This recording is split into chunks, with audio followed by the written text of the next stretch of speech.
Welcome back to the Roots and Reflections podcast, a literary dialogue brought to you by the African Caribbean Institute of Jamaica, Jamaica Member Bank. My name is Michaela, this is Georgette and Chelsea. Today we'll be continuing the conversation on emancipation and independence.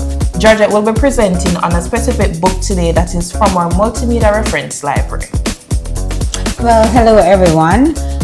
My book is really a very short book, and the name of it is August 1st, A Celebration of Emancipation, and this is written by Bryan. Patrick Bryan, at the time, 1994, when this book was written, was a lecturer at the University of the West Indies, Mona, in the Department of History. Now, this book is a collection of papers that were presented at a symposium, and the symposium was sponsored by Frederick Stiftung and the Department of History. Now, in this edited collection, the discussions raised by Bryan speaks about the attitude of Jamaicans at the time of the mention of emancipation. What was it that was going through the minds of the population? What were their thoughts about emancipation and their buying to the idea of being emancipated? Now, if you are a CSEC student, if you are doing CAPE, if you're a student of history, if you're a cultural studies student, or just a literature student, this book is a very good read. And let me show it again, very short. And there are 6 chapters that speaks about the logic of freedom, what the people have been thinking, and this was by Anthony Bogues, Emancipation as Process, A Social History of Emancipation Day in the British Caribbean, the People's Convention celebrating Diamond Jubilee, comments on Joy Lumsden paper, Brookings Party, a celebration of full and free. And of course, it gets into the story of Brookings. So depending on what your SBA project might be, depending on what you're researching, you can just scroll to that section of the book. Now let's talk some more about the topic, since we are really looking at emancipation. What Bryan spoke about for emancipation is, what did the people think when they were told, 1834, this enslavement thing is gonna be wrapped up. You are no longer going to be a slave. Of course, the first attitude among the people were disbelief. And, we've read the other books that talk about the profitability of enslavement. If it was that people fought for freedom, like we know through Paul Bogus, Sam Sharp, and all the other insertion. That was the word we were looking for. Insurrection. Yes. The word. That came about. Or was it that enslavement was no longer profitable and they were just packing up the bag?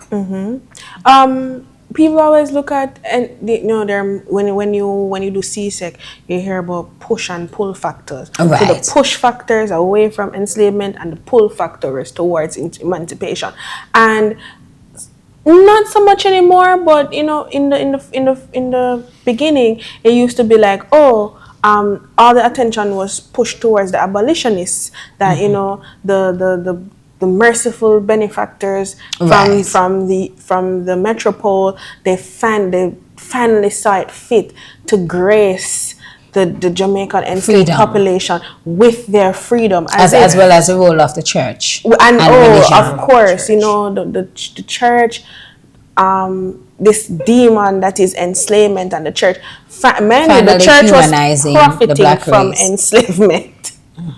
Along with some of these abolitionists. So you look at it from, they always bring up again, sugar was no longer profitable. It was no longer profitable to have enslaved, like slaves. However, nowadays more people are looking at the push factors, the resistance, the revolt, the Baptist War, just a tiny everyday resistances that slowly built up to become a thorn in the British side. And what these resistance do is give agency to the black population, to say that we weren't animals without brains and we had no thought or any impact in our own lives. So it went back to what you discussed on the previous series session, to say that enslavement was this homogeneous thing and everybody was just seen as one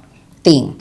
But when it came closer towards emancipation now, we started to see black identity, a formulation of black identity where people started to think to themselves, all right, if indeed this freedom thing is coming, who are we? Who are we going to be? To add to that, what does August 1st symbolize beyond the legal end? Well, so originally what Bryan is saying, and let me say what Bryan, because he's the expert. When they spoke about 1834, a lot of persons did not accept that to mean any form of emancipation.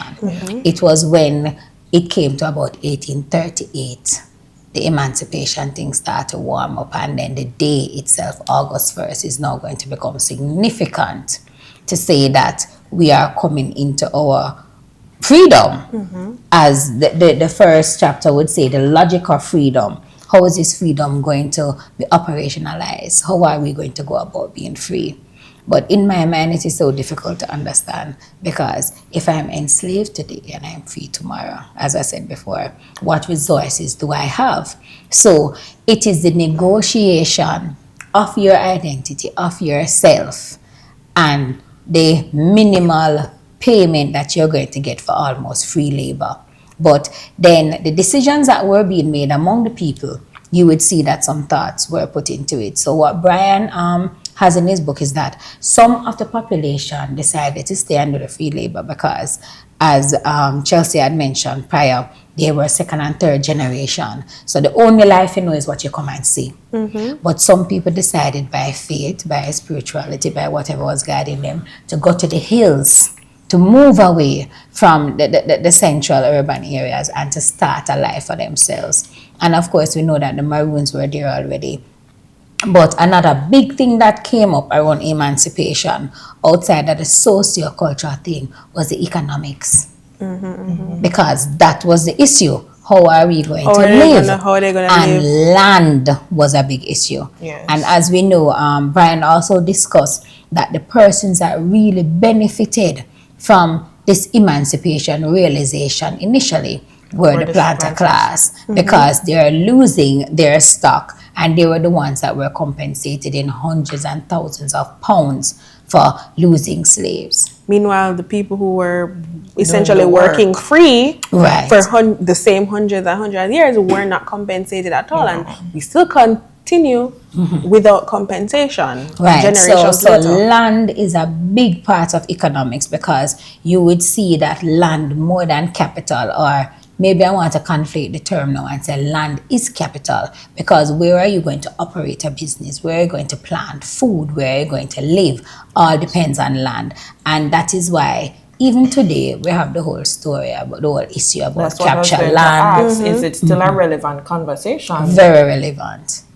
And we can still see that most of the same people that own land still own land, and the rest of the land is still being described as crown land. So, you know, and it's a big discussion, but because it's not in the book, we don't want to get into it to say NHT and what you can afford and what you can't afford. But the issue of land is tied to freedom, and even the Maroons today, a part of their negotiation, a big part of their negotiation for freedom is land. Because unless you own where you can sit, stand, and sleep, you're not really free in a sense. But another point in this book that I found interesting that I didn't know is that Emancipation Day was removed, and if you realize, when we talk about these topics, we don't use the term emancipendence, we use the term emancipation and independence, because they are separate. Very big advocate for this. There are two separate holidays. There are two separate days, two separate significant points in our history. Two different significant historical points. And they're both important in their own way. They happened over 100 years apart. So I didn't know this, and it was while reading the summary of the book, is that Emancipation Day was moved from the public calendar after independence in 1962, as August 6 became the official celebration. Right. And it wasn't until 1997, so this is a little, 28 years ago, almost. 1997, following national advocacy as part of reclaiming cultural memory and ancestral respect. Right. In my mind, and I feel, it's last year or year before last year, a article came out that someone Yes, we all know someone who, wanted to well, someone remove the day wanted again. to join the two holidays as Yeah. it what's the word, it's just a capitalist it concern it that you lose it too many reduced working hours, production and working profits. hours, and they were reducing profit, which is untrue, cannot be true. And that's why we have to give kudos to institutions like the Institute of Jamaica and Jane HT HT, for keeping annual events such as Civil and the Emancipation Village. And there's the August 1 celebration as well. I hear that is being held in August Town as well. And I see that this year the Scots Hall Maroons are having an August 1 celebration as Actually, well. they always have that's their annual Right. Maroon celebration, as well as Sturge Town. I think I was Right. reading up for the last 28 years. So I guess around the same 1997 for the last 28 years. Because I remember fondly growing up that there was always an event being held on Right. August 1st. Right. I mean, I don't know if we're advocating, but definitely the day should remain. But remember, this is a book in our library at the African Caribbean Institute of Jamaica, Jamaica Memory Bank, written by Patrick Bryan, with several essays that talk about emancipation and the thoughts of the people around that period that you could always consult at our library. So as we reflect on August 1st, we're reminded that emancipation was not just a moment, it's a living legacy. So until then, stay rooted, stay reflective, and keep the conversation going. Bye.